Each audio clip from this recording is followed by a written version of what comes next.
You get the best behavior the first 6 months that you're involved with someone. When we go out as women, most of us put on makeup, we fix our hair, we pick something to wear that is very flattering, that's maybe our best outfit. Some people will wear a push-up bra or Spanx. You're making yourself as appealing as possible.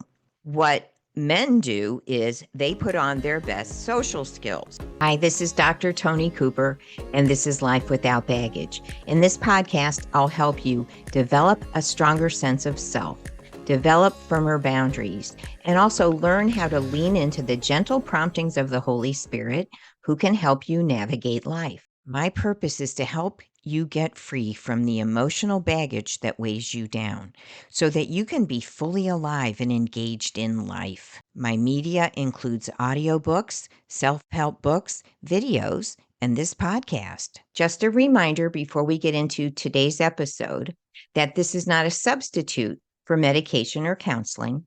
If you're having thoughts of harming yourself or another person, or if this material triggers you, please contact your doctor or a mental health specialist to help you with your concerns. The clip you heard at the beginning is from a presentation I did at the HealHer Summit. I shared portions of my audiobook, 12 Steps to Survive a Breakup or Divorce. Today's episode is a portion from that presentation where I talk about things to do if you're going through a divorce or a breakup, things to avoid, and also things we might want to learn after a breakup, divorce, or disruption of an important relationship. I also include some tips on how to effectively date and things to watch out for when you're getting into a new relationship.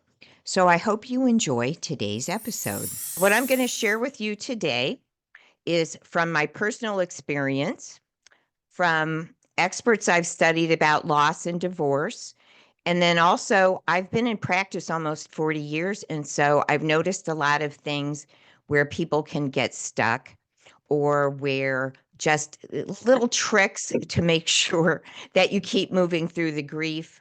I think it's more useful for us to talk about things to do, things to avoid, and things to learn today. Because if you've been through trauma or abuse, you probably know that there's a tendency to pick partners that aren't good for you. There's a tendency to stay too long in a bad relationship and to kind of blame yourself for whatever's going wrong, and then to get stuck in the grieving process because there can be so much self-blame and just levels of regret that are beyond really what are necessary.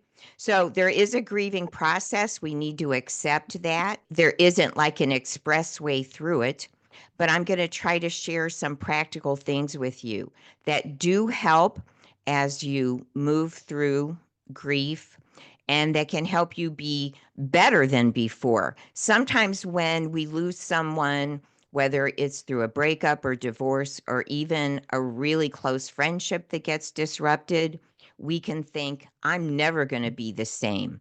But that doesn't have to be true. We can be really healthier and better than ever before. So I'm a huge fan of journaling. And so I bet most of you are too. So one of the things that I learned that actually a friend who is also a therapist told me when I had to break off an engagement because it was turning out to be a very toxic situation. And I was a train wreck. Okay, you know how that is. And she said, write down 10 things that are the worst things that happened during that relationship so that when you feel like you want to get in touch with him and start over, that will remind you how it really was. And that was really good advice. She called it my codependent flashcard. So I appreciated that. It really did help. But what happens when we lose a relationship, even if whether the other person decided or we just had to get out, is there is this tendency as women to focus on how wonderful it was at the beginning, how they made us feel, um, just all of the good things. And unfortunately, what happens is that when we are overly focused on that part of the relationship, which tends to be up front, then we're going to get stuck in the grieving. And so the healthiest thing we can do is acknowledge those things that were good as we also put into perspective the things that were a problem. It's that makes the process of grieving a little smoother. So another thing I suggest is that you write a letter you're not going to send.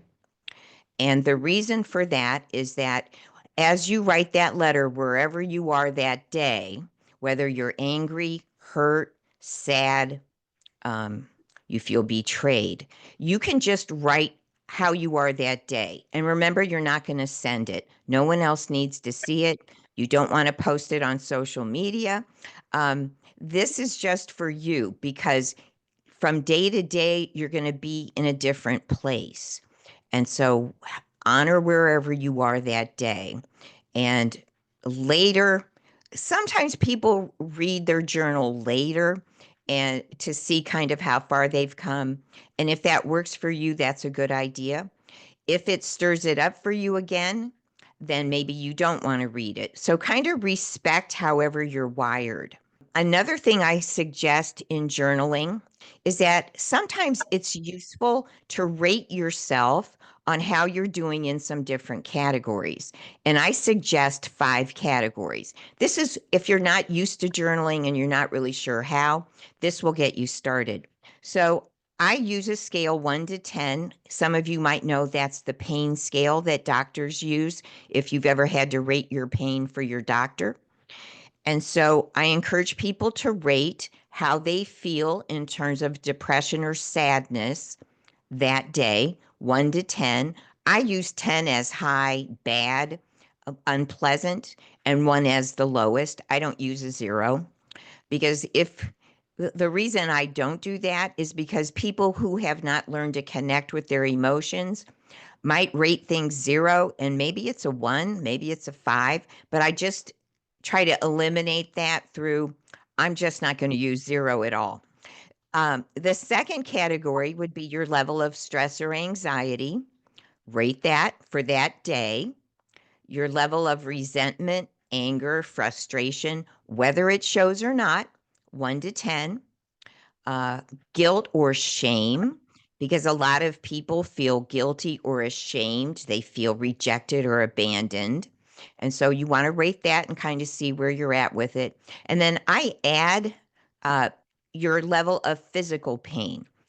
If you live with a lot of physical pain, you'll probably notice that emotions can drive that pain up a little bit more. And so I just encourage people, if you live with chronic pain, you might want to track that too. And there's a good chance that as you begin to find ways to process your emotions, it may help you in your pain level. So those are some suggestions on journaling. Another thing that I really encourage people to do is you might need to decide, I am going to get over this. I am going to be able to move forward. When I was younger, especially, if something ended, I almost always felt like I am never going to get over this. I will never be the same. And what we declare over ourselves has power. So we don't want to declare things like that. It's almost like a curse. So we want to decide, yes, there will be a process. I will need to grieve, but I will be okay again.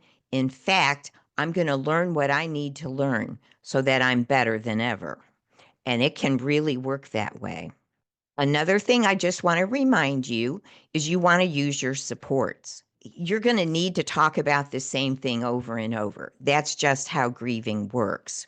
And some days you'll be more sad, some days you'll be more angry. That's normal. And Some people use an online support group because your friends aren't always going to be available.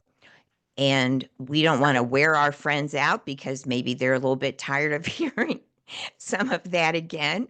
And so it's another idea to use your support group. And remember, you can always journal. You can begin to reassure yourself, yes, this was very painful, but it wasn't my fault. You want to watch again how you talk to yourself. Another thing to consider in these steps to survive and really overcome is think about the items that tie you to that person.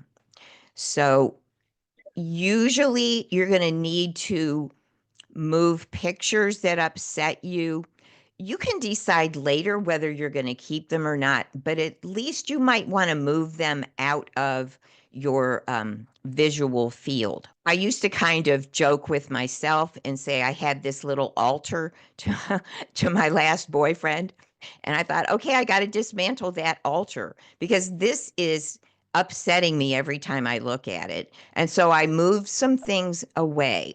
And then later I decided what I wanted to keep, what I was going to get rid of. There was one situation where, after a period of time, I decided I had a really nice piece of jewelry.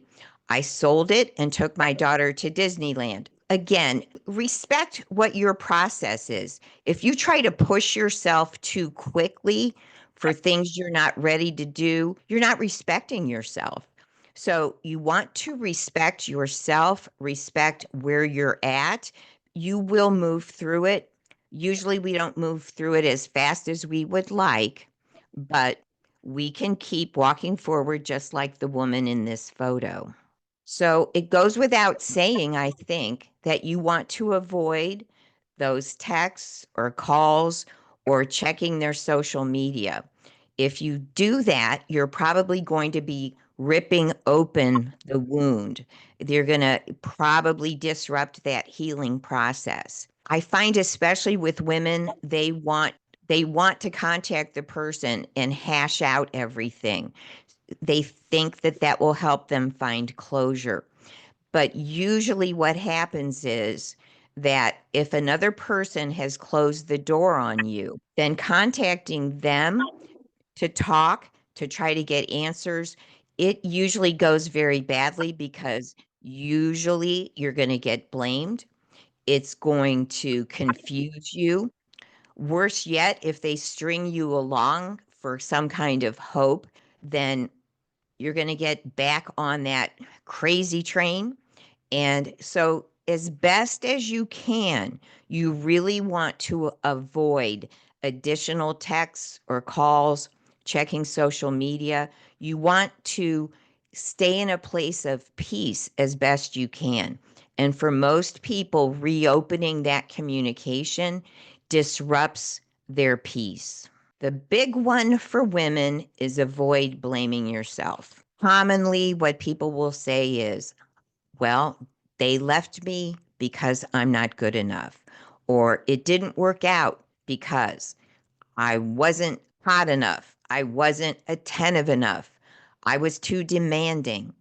Whatever your old messages are, those old tapes, those old stories that you tend to play in your head, those are probably going to come back when you're going through a loss, a breakup, a divorce, something like that. So you really want to avoid blaming yourself. Many of you might be familiar with the idea of watching your self-talk, your inner dialogue, your inner bully, whatever you're used to calling it. And so when you start that old, I'm not good enough, instead, you want to replace that. This is basically cognitive behavioral approaches. You want to replace that with, this didn't work out because we weren't a good match. Or, this didn't work out because he or she has problems with attachment and commitment, and it was never going to work. It didn't work out because this person is not what I need. So, again, without blaming yourself and really without blaming the other person. You want to be realistic, watch how you're talking to yourself. You want to journal these realistic ways to look at things and then review that when you start to go into those old stories, those old tapes, that negative self talk. Now, another thing that comes up a lot is if you have kids together, there's some things you really want to avoid. And some of this is common sense, but if you are a survivor of some kind of trauma or abuse, it might not automatically occur to you.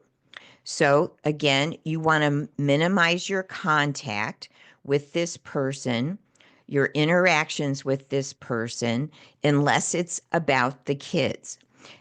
And try to be honest with yourself. Do you really need to have this discussion? Does it need to be a phone call? Maybe it can just be a text or an email. When you're exchanging the child, do they need to come in where you live? The answer is probably no. And of course, you want to avoid telling the kids what's going on to the level of things that is really adult information. It stresses kids out. You may have gone through this as a child. It stresses kids out big time to know too much about what is going on with the other person. And if the other person is really toxic, which they might be, unfortunately, most of the time, the kids have to figure that out for themselves. So you want to be reasonable. You want to protect them if they're in danger. But you also want to be careful how much you say. If that is their parent, they're going to have a certain amount of attachment and allegiance to the parent. And so that they usually figure out in time. So these are things that can be difficult to do, but if you can follow these, it becomes a little easier, a little smoother. So there's some things you want to learn also about yourself and about relationships. It will help give you perspective, and it can also help you when you're ready to connect again with someone. It can help you the next time. So usually you get the best behavior the first 6 months that you're involved with someone. When we go out as women, most of us put on makeup, we fix our hair, we pick something to wear that is very flattering, that's maybe our best outfit. Some people will wear a push-up bra or Spanx. You're putting your best foot forward. You're making yourself as appealing as possible. What men do is they put on their best social skills. So you have to keep that in mind. The way you look on your first date is not how you look all week long, most likely. And so it takes time to see what a person is really like on the day to day, what their attitudes really are on the day to day. And if you see bad things, if you see red flags faster than 6 months, that's really bad. And so you need to have your eyes open and pay attention. So we don't want to be cynical, but we want to be wise about how much we let another person into our lives and how fast we let it happen. Our boundaries ideally are like a garage door. So when things are safe, when someone has earned our trust, that garage door can be up and maybe they're allowed in and out of that garage. And it's okay to have that garage door up because they're going to respect everything about you. But if you don't know a person very well, or they have proven that they don't respect your boundaries, then that garage door needs to be down or mostly down. And so the healthier we are, we can determine when it's safe to have that garage door up or boundaries open, and when we want to be more cautious, more selective about our time, our emotions, how much we tell the other person. A healthy relationship develops slowly. So, some things again to learn: love, sex, chemistry, and need are kind of all different. You can have tremendous chemistry right up front, and that's amazing and it's fun. But love is built over time. Love is built through emotional intimacy, through trust, through time together. And so if you are jumping in too quickly because the chemistry is amazing, then you don't really know this other person yet. And you want to take your time, see what they're willing to invest in you. There's a lot of songs about how love is a drug, things like that. And this is sort of a joke, but it's true and it's not funny, is that there's a lot of chemicals that go off in our brain when there is sexual attraction. And so the faster you get involved physically, romantically, sexually, that frontal lobe goes off. It's offline. And so we want to keep our brains as long as possible. So again, not to be motivated by fear, but we want to respect ourselves enough to see, what is this other person investing in me? What do I know about how they treated other people in their lives, their other partners? What's their relationship like with their children or their parents? Because what you see in how they treat other people is sooner or later probably what you're going to get. And if you don't like what you see, if it looks disrespectful, if it looks manipulative, sooner or later that is what you're going to get. So we want to be wise. We want to respect ourselves and take our time. When people have been through trauma or abuse, what happens is you have been so neglected, so dismissed, that if somebody throws you some crumbs or a half a sandwich, you think it's Thanksgiving. And so you have to really respect the fact that you want to see what they're willing to invest in you. That isn't selfish. That's realistic. That is a good boundary. That is self-care. See what they're willing to invest in you, and can they maintain it? Some people start off great, but again, can they maintain it? The other example I use with people, and I sort of borrowed this from Jerry Seinfeld, if you're a Seinfeld fan, is that in many ways, a new relationship is a little bit like a job interview. When you go to a job interview, if they say, yes, we want you in this position, we're giving you this job. We don't know what we can pay you. We don't know what your hours will be, but absolutely, yes, we want you for this job. It's like, how many of us would take that job until we know, well, what are they going to pay me? What are my hours going to be? That would really be kind of foolish to jump into something without really knowing, what is this really going to be like?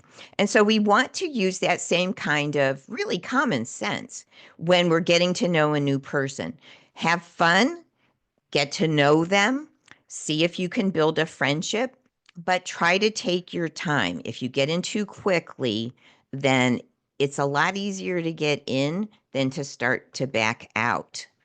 And the other thing to consider is our level of confidence is going to impact how well we set boundaries, how well we protect ourselves, how much we excuse in another person. Now, no one's going to be perfect, and we do want to be considerate of the fact that they're going to have issues too. But we don't want to minimize things that are really red flags. It's also good to know, what are your tendencies in relationships. Women are nurturers. So if you tend to give a lot, then you might want to slow down on that a little bit, because you want to, again, see what that other person is going to invest in you. Otherwise, you end up in a situation where you're taking care of them and your needs aren't going to be met. And people who cheat, they're likely to do the same thing to the next person. So sometimes people are tortured by the idea, well, they've moved on and they're already with someone else. But that kind of shows that they have issues with attachment.